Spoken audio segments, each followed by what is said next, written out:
Everyone. This meeting is being recorded. As you all know, this meeting is being recorded. My name is Talia Akhdut, and I have the pleasure to introduce today's presenter, Chase Sterling, who will be presenting on a very relevant issue, mitigating risk through practitioner well-being. Chase is the managing consultant of Partner Well, a service of the Partners Group, and is also the founder of Wellbeing think tank. She is passionate about improving the world by improving workplaces and has a special interest in how healthcare provider well-being impacts society. Chase works with organizations to focus on both individual and organizational well-being. With over 20 years of experience and an educational background in human physiology and industrial organizational psychology, Chase brings a unique perspective to any wellness conversation with her diverse workplace experience, including Google, Cigna, Wounded Warrior Project, and the University of Dayton. Chase is also an Army veteran, having served honorably for 7 years. Thank you, Chase, so much for being here today. I know we're all very interested in the insight you can provide on this issue. As for the attendees, please include any questions you have for Chase in the chat box below. And when you're ready, Chase. All right, thank you so much. I'm excited to be here with all of you today. I was actually going to the conference this summer and came down with COVID. So I appreciate the opportunity to present now. And this is still such a relevant topic. So I am here with the Partners Group. If hopefully you're all familiar with our organization, but if not, we are a purpose-driven, employee-owned financial consulting and insurance firm. And I think one of the really cool things about us is that we have a Give 30 mission, which is to give $30 million back to our communities by 2030, which is a pretty cool thing. So I have this really wonderful introduction that was provided. A couple other things I'll share with you all is I research how the intergenerational workforce talks about work on social media, and I pull trends off platforms such as TikTok and Twitter and really pay attention to what our workforce is talking about. And I have a special account where I just monitor healthcare practitioners and anyone who works in healthcare, from physicians to nurse practitioners to CNAs, and really kind of, I feel like I have my finger on the pulse of where they're all at right now.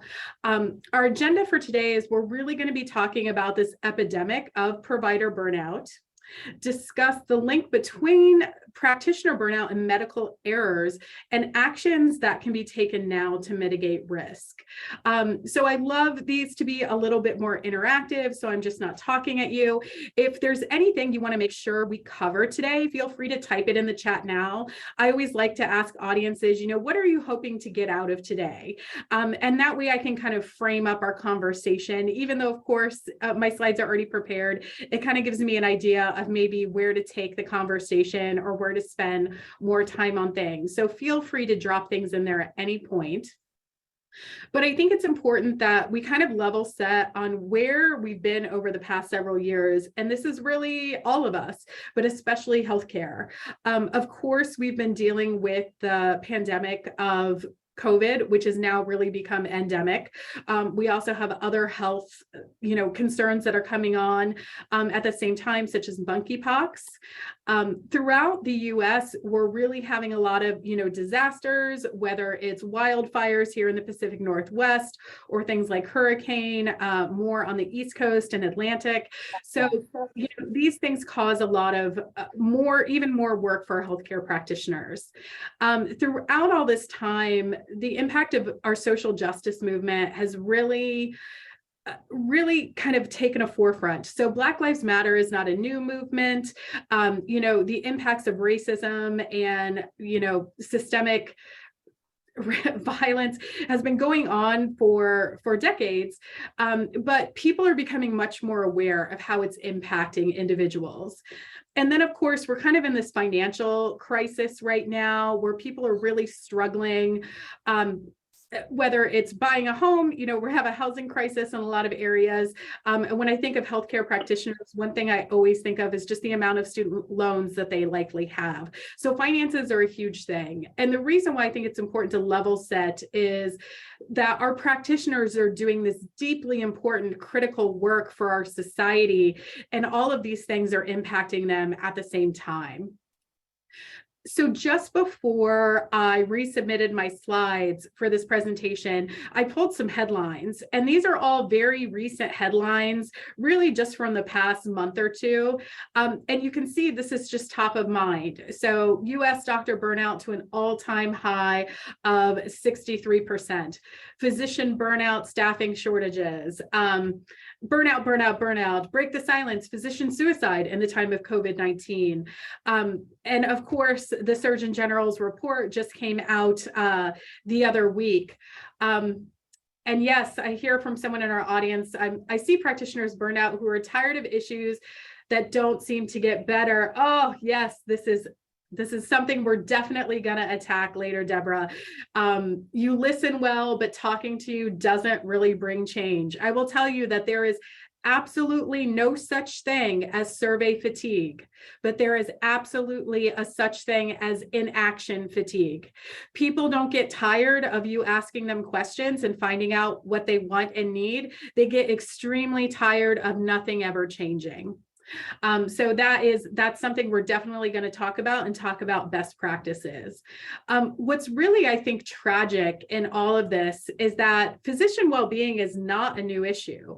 The well-being of physicians and healthcare practitioners in general, this has been in decline for decades. I mean, the alarm was really rung in about the 70s of like, we really need to start paying attention to this. The well-being of our healthcare practitioners is really impacting things such as patient outcomes. And when we look at a comprehensive review of over 100 published studies, it really highlights this crisis of physician well-being, and it's linked to suboptimal healthcare outcomes, and that's a catalyst to medical malpractice claims. 1 in 4 physicians report being bullied, threatened, or harassed by their patients or visitors at work in the past year. And I mean, I can't imagine some of the hospital systems I've worked with myself where they've had protesters outside. So it's just really traumatic to go from this place where people were cheering for our healthcare practitioners to really vilifying them. So the World Health Organization estimates that as many as 38% of those in the healthcare field suffer physical violence at some point in their careers, and many more threatened with verbal aggression. So in the US, from 2011 to 2018, injuries that were caused from violent attacks against medical professionals grew from 67%. And that's some of the most recent statistics. So that's not even taking into account the past few years. Healthcare workers are 5 times more likely to experience workplace violence than workers in all other industries, according to the US Bureau of Labor Statistics. And another global study from 2020 showed that health professionals were they're 50% more likely than other community members to have been harassed, bullied, or hurt as a result of the COVID-19 pandemic. What compounds this is that we see a 30% that are racism. So attacks on someone's race, and 28% can be rooted in sexism. So if you think about healthcare practitioners are trying to do their jobs, and now they're overwhelmed by this stress of violence, they have a threat of violence against them. And not only is this for all healthcare practitioners, but then you take a practitioner who might be Black or a person of color, and they're also a woman, or maybe they, outwardly identify as a lesbian or gay. And so that is compounded as well. And so no specialty is exempt either. In pediatrics, it's really shocking to me when I started really getting into this work about the amount of violence and attacks that happen in the pediatric hospitals, things like hair pulling, scratching, hitting, biting, And then even when we think about older pediatrics, if we think about teenagers, you might have someone who's going through a mental health crisis who can really, physically injure someone. And I think it's important to talk about this because, again, this is compounding the health and well-being of our physicians. So we've heard so much about burnout, and right now, nearly 2/3 of doctors are experiencing at least one symptom of burnout. And burnout occurs from prolonged or repeated stress. And we know that burnout is directly linked to many undesirable consequences. It is linked to lower patient satisfaction and lower quality of care. We see higher medical error rates, and of course, that's a malpractice risk. We see higher physician and staff turnover. We see increases in substance misuse and abuse, and increases in physician suicide as well. So when we think about burnout is a little bit more than just stress. It really starts, the worst 3 phases we see, you can see a 12-stage model, or you can look at the 5-stage model. But if we focus on 3 things, we really focus on exhaustion. And so a physician, their physical and emotionally energy is drained, and it's just kind of continuing to spiral downward. And in their thoughts, what's usually going on is they're kind of thinking like, I don't know how much longer I can keep going. They might be breaking down before work, they might be breaking down after work, they might be doing things to try to cover that up. But they're at this point of exhaustion that it's not about sleep. It's not about, sleep isn't going to fix this level of exhaustion. It's something more. Then they start to feel depersonalization. And this can be, feelings of cynicism. They can be maybe sarcastic. They're starting to vent a lot more.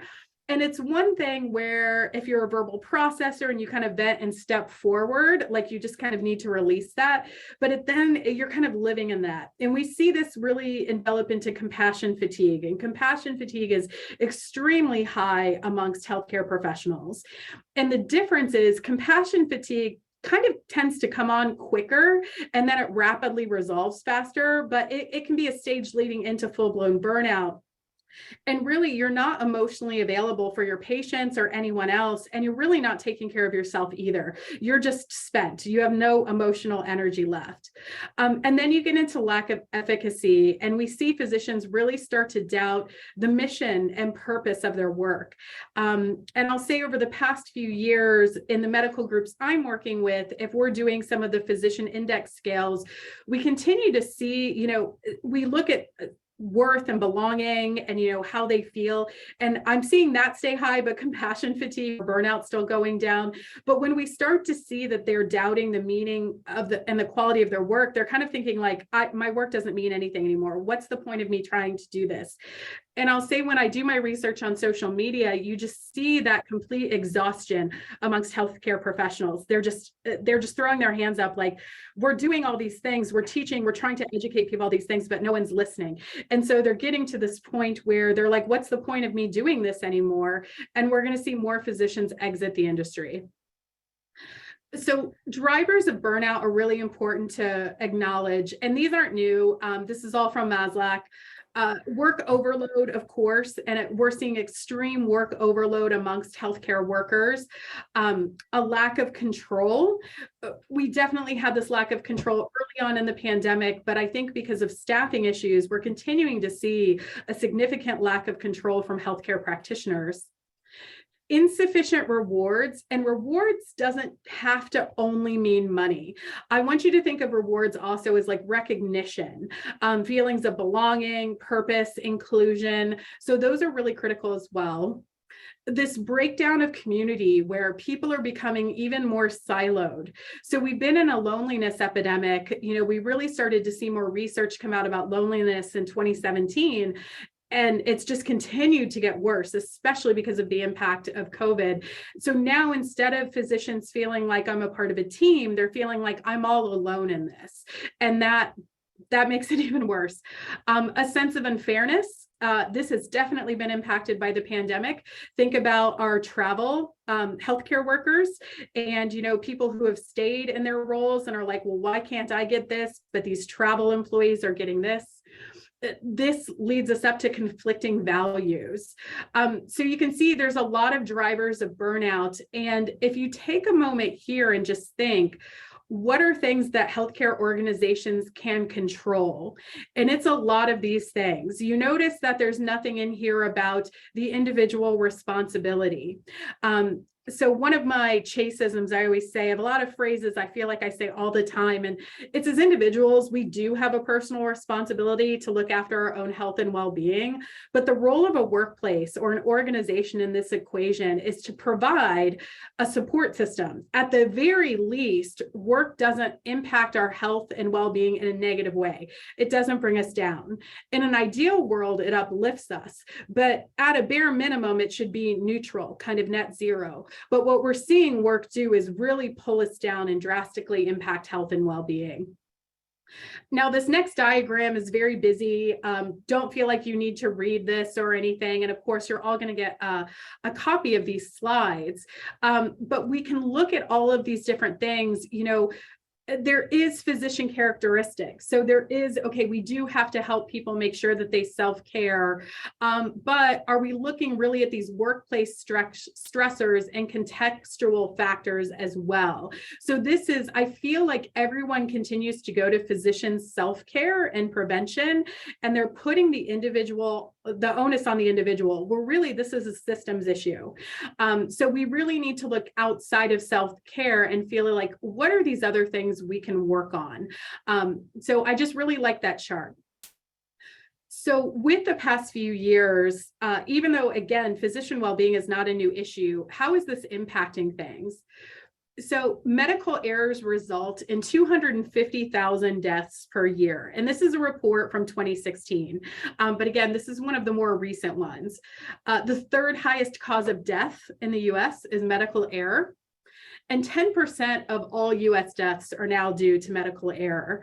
So how does that make you feel? How does that make you feel as you potentially being a patient of the healthcare system? How does that make you feel knowing that your loved ones, we're all going to need care at some point in our life. Many of us are going to need critical care at some point in our life. Studies to determine the incidence of errors leading to injuries and deaths in hospitals, this began kind of being tracked in the 70s.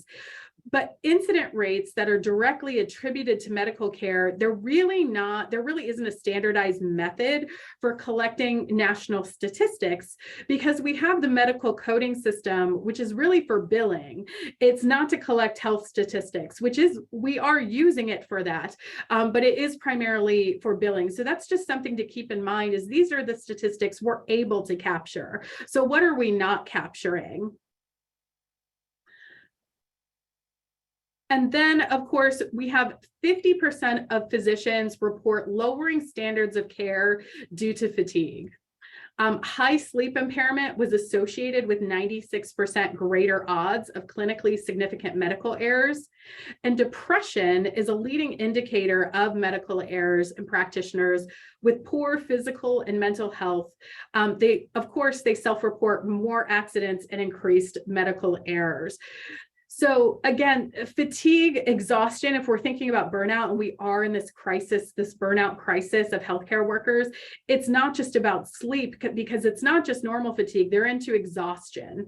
But lowering standards of care, and then think about how medicine is practiced, especially in hospital systems, starting from, residency into your work.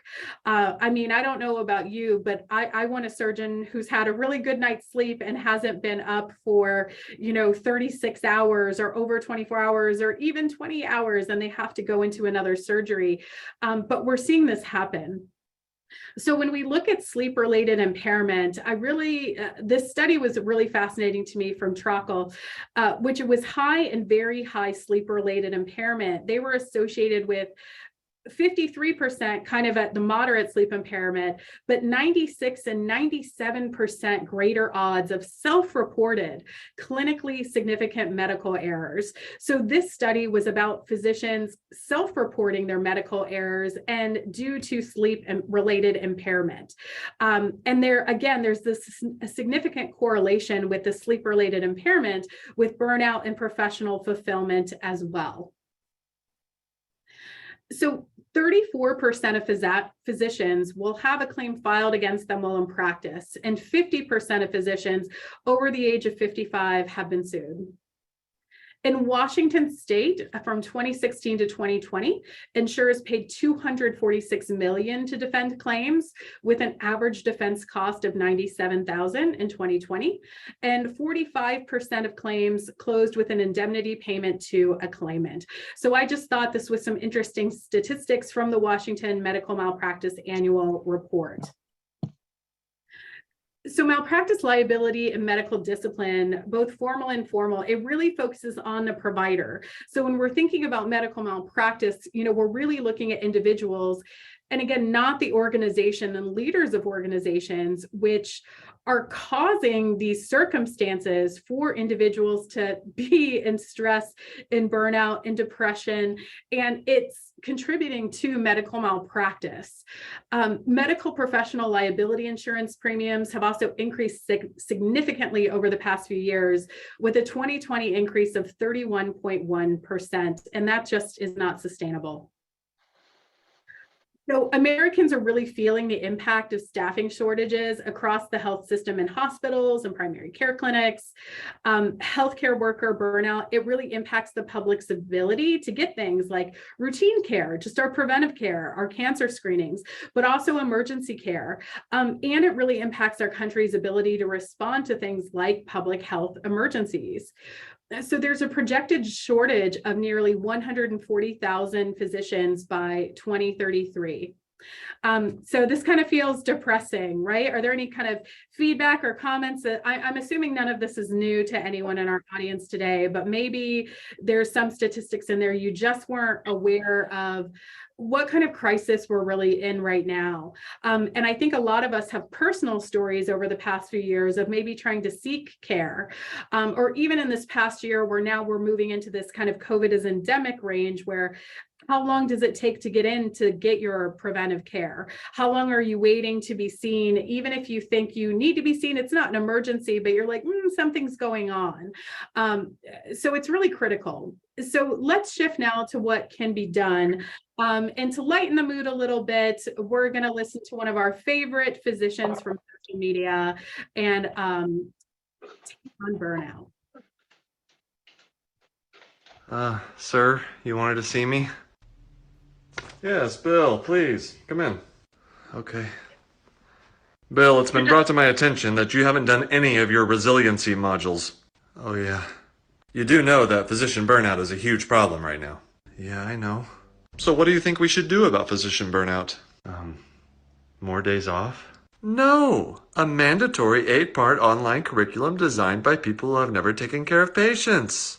Really? That's the best way?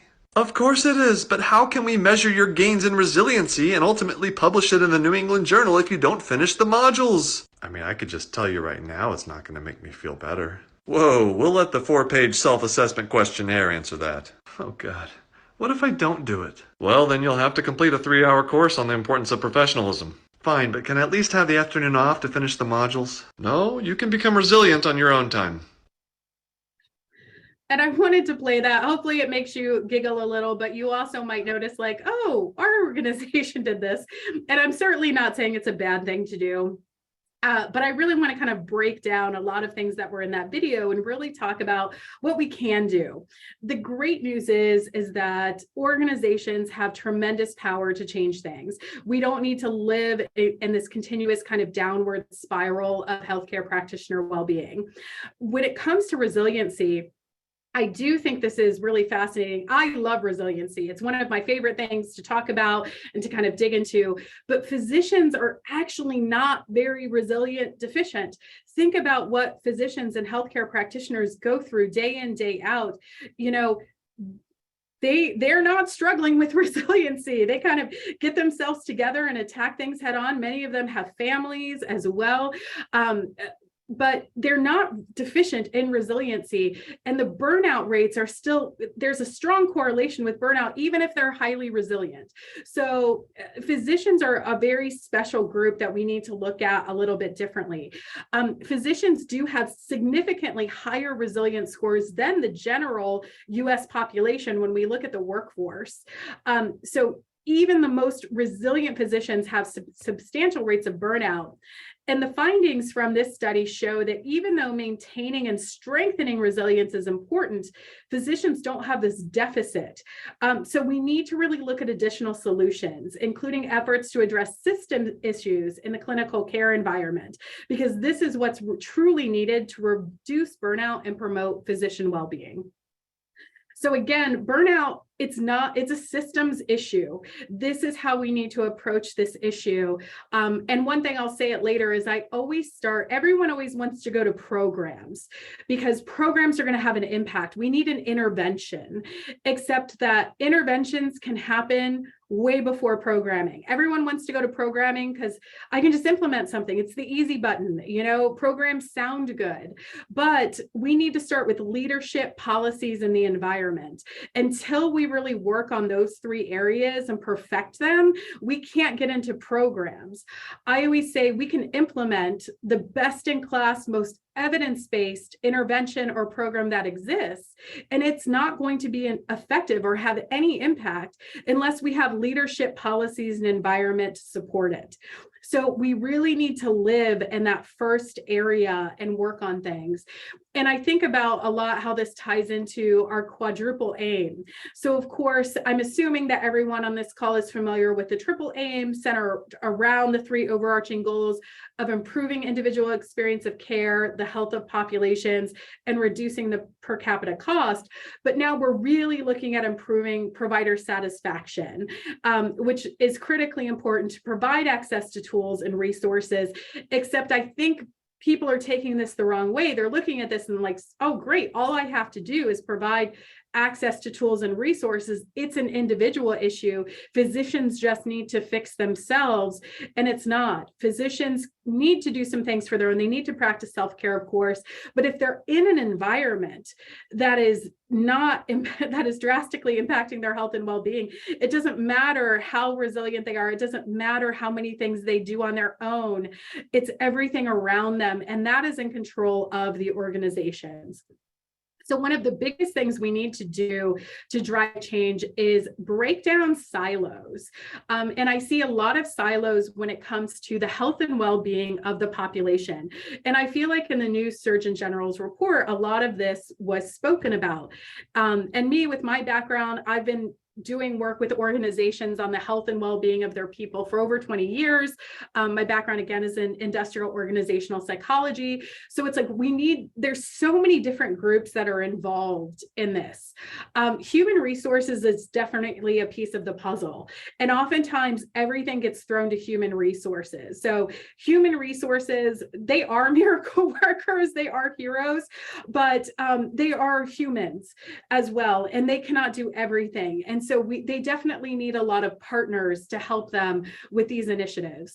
I feel like the chief medical officer, when we're thinking about healthcare, definitely has to be involved and has to believe in these things as well. We definitely need executive leadership, buy-in, role modeling, willing to try things. We want to be rooted in evidence, but you might need to be a little experimental as well. And I think that's extremely critical to keep in mind, is that I always promote evidence-based interventions. However, we're really everyone's tired of hearing the word unprecedented, but we are in this unprecedented time. And also there's not a lot of research of knowledge. There's little things here and there we can pull from.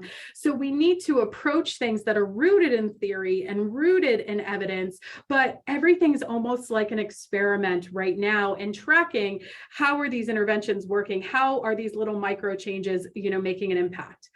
We definitely want to look at things like benefits and resources we're providing to physicians. Communications are extremely important. And when I think about things like benefits and communications, one of the first places my mind goes to is things like if a physician is struggling with mental health issues, or if they're struggling with substance use issues, and how are these things being communicated? Are they still punitive?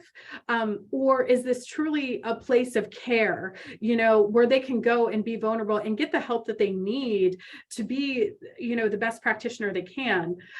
Learning and development is a part of this. equity, diversity, and inclusion efforts. So a lot of times EDI, DEI, JEDI, however you're phrasing your, efforts around inclusion and belonging and equity, these all sink in together. So again, if someone doesn't feel like they belong or that they're included or that they don't matter, they're already in the stage of depersonalization. It's deeply impacting their health and well-being. So we really need to think broadly. And then, of course, your well-being and safety programs as well. So are you using a total worker health approach, through the CDC and NIOSH programs? Are you doing more of a holistic well-being program? There's a lot of different ways you can approach this. And all of your people leaders have to be on board as well at every kind of level. We also see a breakdown frequently when maybe the leadership at the top is in and they are bought into this. But unless all of our middle and frontline managers are empowered and are truly educated on what to do, we see this breakdown in efforts. So it really does, the change starts at the top. It really does have to start with the highest levels of leadership, with the highest levels of executive team, the medical team, everyone, and really saying, we're going to change and we're going to maybe lead the way in this change. I find this happens a lot when talking to healthcare providers, healthcare systems. Again, they're so stuck on, well, what's been proven and, what can we do that's evidence-based? And again, you might have to say evidence-based, but experimental. So there's only so many things, but I'm going to give you some tips right now on how to get started. And hopefully, this is going to be the most impactful time, is to really take some of these things away with you. So we've kind of talked through all these statistics. We know what the problem is. We kind of know where we need to start. So what do we need to do? And the first thing really is about employee listening. And I was really pleased when the Surgeon General's report came out. And I know a lot of total worker health practitioners helped with that. And it starts with employee listening. And with Deborah's comment as well, is like, you listen well, but talking to you really doesn't bring change. So surveys are critically important. Focus groups, listening sessions, finding ways to, find out what people want and need. I continue to see organizations making decisions for their workforce without actually involving the workforce. So here are some tips if we're going to collect this data. I would genuinely consider using a third party. This is going to feel safer to individuals to use a third party vendor if you're conducting your own surveys. And I strongly believe this, even in the regular healthcare workforce as well. People don't really trust it, even if you say it's anonymous. Well, is it anonymous or is it just confidential? They really need to understand, how are you collecting this data? What are you going to do with this data and what's going to happen? So consider using a third party and make sure that you're using evidence-based, validated inventories or surveys. So there are a lot of organizations out there that are coming to market and they're like, oh, we'll come and we'll do this kind of survey for you. Or they want to make up their own. I talk to organizations, they're like, well, I don't like these questions. I want to ask this question. And I'll tell you, in the work I do, I don't administer any surveys that I've actually created. I am an author of one DE&I survey, which is validated. But other than that, I only use evidence-based, validated surveys that I didn't write, that are rooted in research, because they're proven. And it's like, okay, when we ask these questions, whether we're using Maslach's burnout inventory or we're using a physician index on self-compassion, what are we using? But we really need to listen to our healthcare workers, and we have to seek their involvement. And how do we improve things like processes, workflows, and the organizational culture as well? I recently did a survey with a group of medical clinics, and one of the most requested thing from the physicians was, apparently a lot of the stands in the rooms are broken. So they're like these standing workstations where their computers are on, but apparently they keep dropping. And then it's really frustrating to them when they're trying to, enter in something. that can be fixed. That's something that's causing significant stress to our healthcare providers, and it can be fixed. And it's not an individual issue as well. So getting started really starts with the listening to your workers of what they want and need, and finding ways to get to yes. So they may ask for something that's impossible, but sit and marinate with it. Think about things like brainstorming sessions and how can we find a way to yes. The next thing we really want to do is we have to get this buy-in from every level. And this is where we're really going to get into the leadership policies and environment talk. One thing I kind of already mentioned it is we have to eliminate any kind of punitive policies for physicians or healthcare workers who are seeking mental health or substance use disorder care. It's critical that from a benefits and resources perspective that our physicians have access to things like on-demand counseling after work hours, on weekends, in the evenings. If you're only offering a resource that's available through like typical corporate hours, that's not going to work for a lot of practitioners. It's critical that you find partners that you're working with who are like, oh, we do have counselors that are available at night. We do have counselors available via chat. We can do telehealth, behavioral health in this way. And just because people want something like in-person care, it doesn't mean it's going to be easy to find. Obviously telehealth has really broadened over the past few years, and we're seeing more vendors and resources pop up, primarily leveraging telehealth. And don't look at it as totally a bad thing. I've worked with some clients and they're like, well, we really want in-person. How can we help people get more in-person care? And I understand that from the consumer side as well, because from a physician, they might be like, well, where am I going to take this call? I'm going to have to take it in my car. I can't do it at home around my family. I'm not going to do it in the workplace. So I understand there's some challenges there, but some of the benefits of using something like a telehealth provider, and, it's really talking to your physicians about, here's why we're going to use this, because there are more hours available, because we are able to get you care after hours. You also might be able to find clinicians who have licenses in multiple states, and that brings more diversity of providers. And diversity of providers is really critical, because if you have a physician who's a person of color or an immigrant or English is their second language, they might prefer to meet with someone who's like them. So different types of providers are going to open up more types of resources. We really have to look at protective factors for the health, safety, and well-being of all of your healthcare workers. And no one ever likes to have the wage conversation. I'm very comfortable having the wage conversation. I have it with employers all the time, and that could be a whole nother presentation, but it's really critical that we're providing individuals with living wages. And you might be thinking, well, if we're just looking at our physicians, of course they're okay, but are they? Because at what stage in their career are they? How much in student loans do they have? What was their background? What socioeconomic class did they come up in? What other marginalized identities might they have that have really, the world is kind of stacked against them. So wages are important, as well as things like paid sick and family leave, incorporating, important rest breaks, enough that people can actually get true rest as well. Really evaluating workloads and working hours. And I know that we're in this staffing crisis right now, so this is really hard. And this is also where you might get experimental with policies.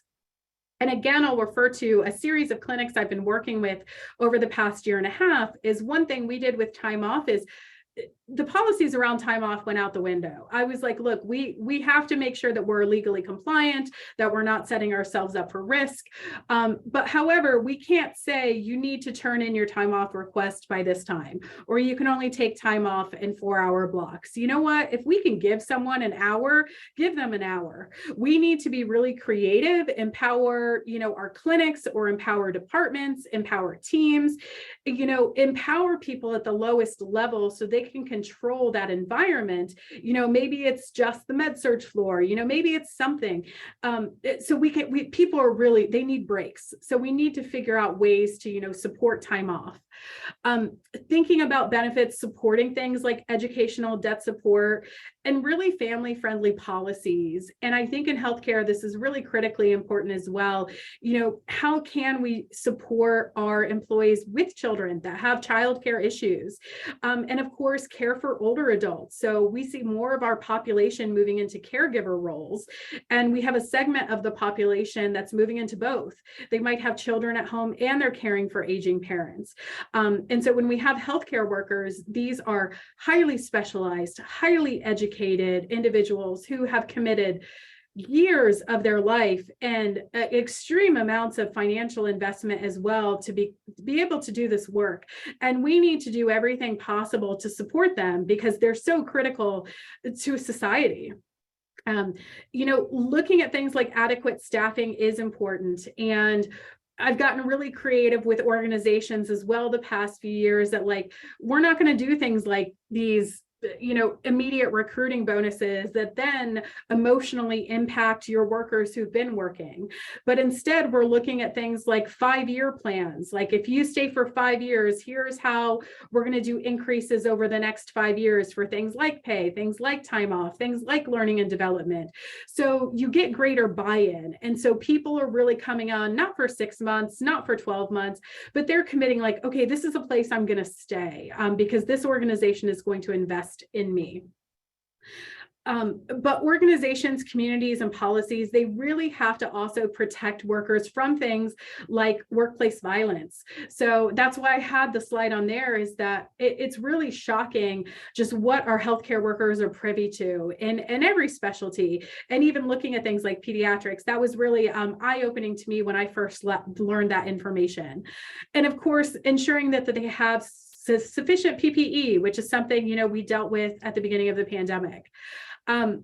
So in a national survey, again, amongst healthcare workers in mid-2021, 8 out of 10 had experienced workplace violence during the pandemic, and 2/3 were verbally threatened, and 1/3 of nurses reported an increase in violence compared to the previous year. So workplace violence is, this is also kind of a pandemic happening in healthcare right now. And so how can we protect our healthcare workers? We need to protect our healthcare workers so they can serve the patients and communities. But that means, requiring that our patients and communities, act a certain way. So how can we come to terms with that? And then when I looked at some public health workers too across the country, nearly a quarter were reported feeling bullied, threatened, or harassed at work. I think another thing that we have to do is look at ways to reduce administrative burdens. And I think any healthcare practitioner or provider would be cheering to hear that phrase. How can we reduce administrative burdens so healthcare workers have productive time with their patients, with their colleagues, and with the community? So one study showed that on average, for every 1 hour of direct patient care, a primary care provider will spend 2 hours a day on administrative tasks.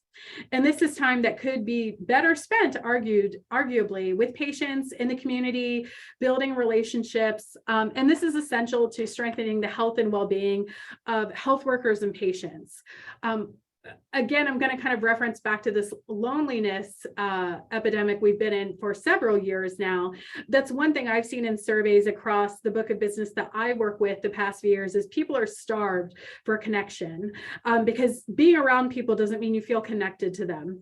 And then with staffing changes, staffing shortages, it's we really have to find ways to do team building and not anything cheesy that people don't want to do that's going to be, put on them like, a training that they really don't want to attend to.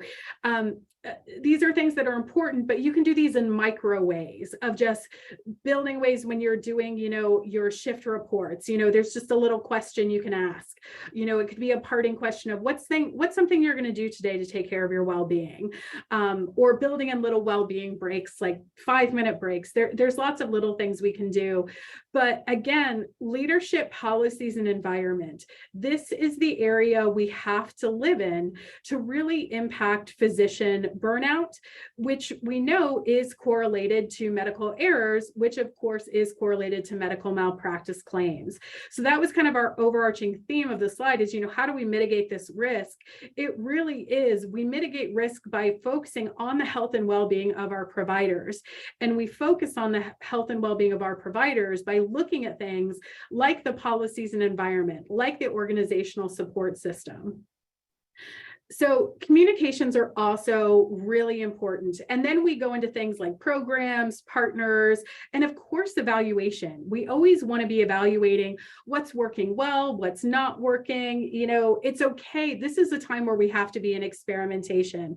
So maybe you decide on an initiative or a change and you don't roll it out hospital-wide or system-wide. Maybe you start with one team, one division, one floor. That's okay. This is a time where we have to experiment. But I think we need to prioritize again the social connection and in community. It has to be a core value of your healthcare system. And again, we need to look at things like job fulfillment. I feel very fortunate in that some of the organizations I'm working with, again, the data we've seen, professional fulfillment scores are still really high, but we're still seeing things like compassion fatigue. But if we were seeing the job fulfillment start to be low, purpose and belonging be low, that makes everything even worse. Again, it just compounds the negative. So by enhancing job fulfillment, this really does provide more protective factors against things like loneliness and isolation, and that can improve the quality of patient care.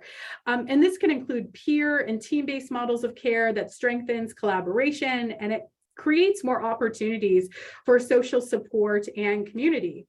I think we just have to, invest in public health and our public health workforce. So we really have to look at things like social drivers of health and health inequities. And, how can we counter this health misinformation, which can lead to things like more violence against our healthcare workers? And how do we strengthen partnerships across, clinical and community settings? So again, sorry, I didn't mean to make my slides do that. But I always start with things like leadership policies and environment, but then get into things like programs, continuous evaluation, and improvement. So to kind of reinforce, there's a lot of things that you can do and many things that are in control that can help mitigate risk.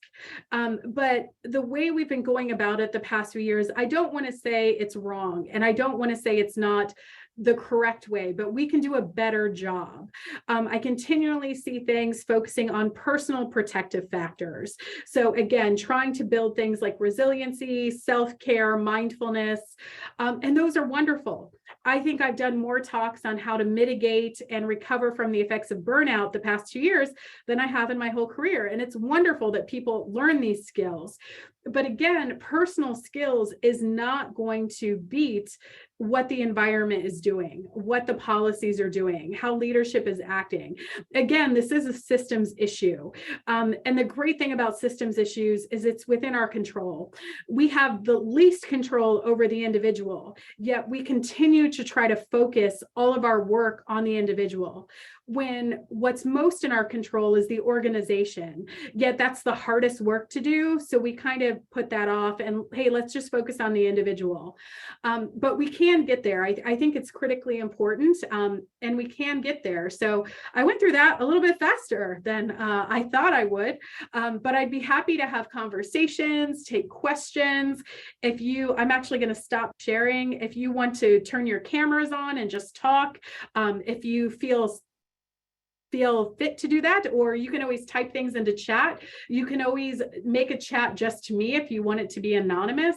But I hope this resonated. I hope, you're sitting with this information and thinking, we have been approaching this through individual interventions. And how can we look at this from the organizational standpoint? And what does an organizational intervention look like? And how can we pilot something? How can we get something up and running quicker with a small group and then see the measurable impact? And then we can start to cascade it out to more of the organization. So I hope that this was educational. I hope you've got some nuggets. Again, feel free to put things in the chat. I always get nervous if nothing's in the chat, but hopefully you got some good nuggets out of here. Thank you, Chase. I'm not seeing anything come through just yet. Deborah, did your comment from the beginning, was that addressed, or would you like more clarification from Chase? That was good. I was just going to ask Chase if you wanted to expand more on the policies that you talked about, getting rid of the time off, rules, all these little rules. I could hear the payroll department in my hospital all wincing when you were talking. So how did you make that happen? So, well, yeah, we have to stay compliant. We want to make sure people are paid appropriately. We want to make sure we don't break any state or federal laws when it comes to human resources. But I think it's things like, how far in advance do you need to ask for the time off? What is, and maybe it involves something like investing in a better time management system for payroll. So how are things being captured for payroll right now? So you can allow people to take time off. Obviously, we have to get it in on time, but I think it is those little smaller policies of how far in advance do you need to request the time off, and how is time reported? And again, I think going down to the smallest common denominator of, can you get it down to the team level or the facility level, the floor level? We did site level. So I was working with a series of clinics. So we did this at the clinic level, where the practice manager in each location was really monitoring this. And it was just like, hey, we know that people need time off, so find ways to do it. If you can just allow someone to come in late or leave early, or they need an expanded lunch, we're still going to report that time off. But it could just be some of the little policies that are nice to have, but do you need to have them? So that's maybe how I would approach some things of, is this a policy that's truly protecting us from things like litigation? Or is this a policy that's nice to have because it makes things easier, but during this time of turmoil, we're going to change it? So it could also be maybe not a policy, but a best practice, or you could implement temporary policies. So sometimes the word policy can be really scary. So best practices are a great way to frame things of, hey, here's some best practices that we would encourage you to implement around requesting time off. Here is the strict policy that we need to adhere to. Time must be captured on this date. We need to make sure we pay people off. Here are the ways, we need to make sure people are, take their required breaks. But I think it's some things like that. And Deborah, I'm just rereading your comment. I think whenever we do something, I'll kind of throw in a few things with surveys too. Whenever we do collect information from employees, if it's through a survey, it's through a listening session, focus groups. So I conduct a lot of surveys for organizations. So I build the survey, I administer it. The organization sends it out for me. I can't email, a hospital system on all their employees, but they'll send the email and they'll let them know this survey is being administered by a third party. And if you have questions, here's who you can contact. And one of the places I've been working with, the first year we administered it, I had 3 professionals reach out to me and say, is this really anonymous? Like, can I really say, I was like, you can say whatever you want. Like, I actually am not even identifying you on the back end. It's completely anonymous. It's not a confidential survey. There's a difference between those two. And they really, we're segmenting it. We did segment it by certain things like location, by manager versus non-manager, by clinician versus non-clinician. And we were able to really figure out where the problems were. And there was one location that was like a gold standard. It's like, oh my gosh, this is how we need to be. In 2 locations, which were really struggling from a culture perspective. And I can share with you that the 2 practice managers at the 2 locations that were struggling, they opted to leave over the past year. And we consider that good turnover because they looked at all the feedback and said, yeah, too bad, I'm not going to change, or they didn't like hearing that feedback. And we've got better people in there. And our survey results year over year, this organization, the mean average score on every single question improved in 1 year, except compassion fatigue. I'm very, very transparent about that. Their compassion fatigue did not improve, but everything else, as far as inclusion, belonging, feeling supported at work, all of those things improved. We worked on administrative tasks. So we kind of formed this task team with myself as an external partner and then internal with the chief medical officer, with the OD specialist who also has a clinical background, with the head of nursing, and really worked on things together. When we get these results, we have to share them back out too. So with both surveys, the first year after you conduct anything and capture information, you need to give a high-level summary to your employees. So you need to reach out and say, hey, thank you to everyone who participated in this. This is what we heard. This is what you told us. And maybe you don't need to go into the granular detail or, use anything horrific, but you can say, we know that we're struggling in area X. And here are some things we're going to do. And if you don't know what you're going to do yet, that's okay too. You can say, we heard from you that we're struggling in area X. And to be honest, we're not sure what we're going to do yet, but we are forming a task group who's going to investigate this. And as decisions are made, we will, inform you of what is going to be happening. So maybe it's like, we know that physician stress and burnout is really hard. Here are some things we're thinking about doing. We're going to start a pilot program with one division, and capture data and see if this intervention works. And if it does, our goal is to roll this out amongst XYZ in 6 months. So I think being really transparent is critical during this time. You can't over communicate, especially in times of turmoil. You might feel like you're sending too many emails. You might feel like you're telling people the same thing over and over, but it takes so many times for someone to actually see it or hear it. And yeah, how do we show we care? And it doesn't have to just be a coffee bar, a chocolate bar, $10 coffee card. But I think asking people too, asking your employees, how would you like us to support you during this time? What are some things we can do? And again, I'll share, I'm writing a case study right now on one organization I've been working with, and the chief medical officer, she laughs every time we talk about it, but they got a grant to address some things, and they were like, hey, we think we're going to do this with it, this program, we're going to buy this thing. And I was like, hey, let's not do that. Can we do a survey? Can we do this first? And they were like, sure. And the thing that employees actually wanted most, and this is a healthcare facility, was they wanted better break rooms.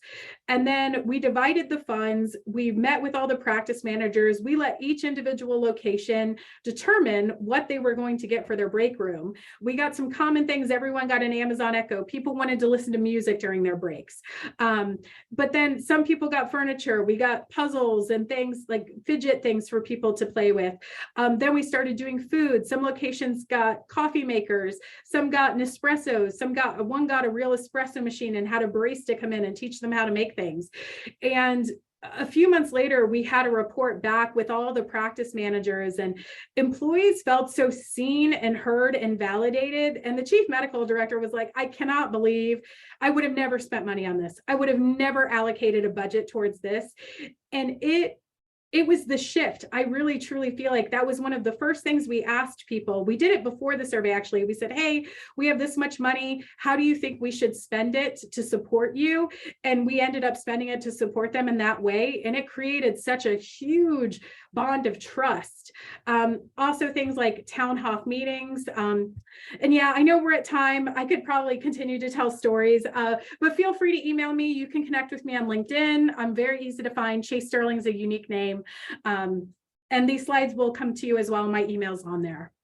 Thank you, Chase. I didn't mean to cut you off, but no, it's fine. Want to be respectful of everybody's time. Thank you, everybody, for joining today. Hopefully you found some value. I certainly did. There's some fun facts that I did a little snapshot of even though I can steal them from Chase at any time. A couple of individuals I'd like to recognize for making today happen, including the Educational Committee, Danielle and Talia. Thank you so much for putting this together. Special thanks to Chase. I, personally really appreciated learning what organizations can do to mitigate, medical malpractice claims internally. Lastly, thank you to everybody that asked questions. A couple of housekeeping items. Be on the lookout for our next educational session, which we will be hosting virtually early next year. So look out for those emails. Our 2022 holiday party is officially November 2nd at Purple Wine Bar in Seattle from 5 to 7. So we'll send out some reminders for that. And the last thing is, please remember to take the survey for the ASHRM and CLE credits, which will be coming to you shortly. So thank you, everybody. Really appreciate it, and have a good rest of your week. Thanks, Chase.